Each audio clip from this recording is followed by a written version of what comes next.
Nobody talks about this until it's too late. Life insurance isn't really about money, it's about making sure the people you love don't have to carry a financial burden during one of the hardest moments of their lives. I talk to a lot of married couples who tell me they've been meaning to look into life insurance, but they just don't know where to start. They get overwhelmed by all the different options, companies, and opinions online, so instead of making a decision, they make no decision at all. If that sounds like you, here's a simple checklist that can help you get moving in the right direction.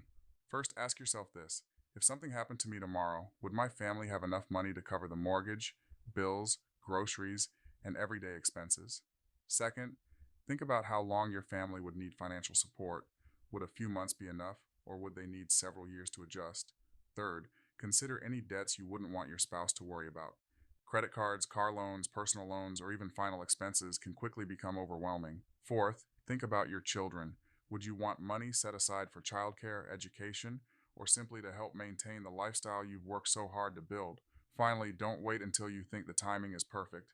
Life changes quickly, and the younger and healthier you are, the more options you typically have available.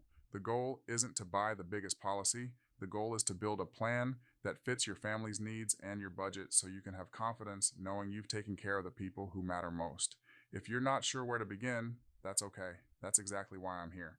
I work with multiple insurance companies, so together we can find an option that makes sense for your family's situation instead of trying to force you into a one size fits all policy. If you'd like to learn more, comment family below, and I'll personally reach out to help you get started.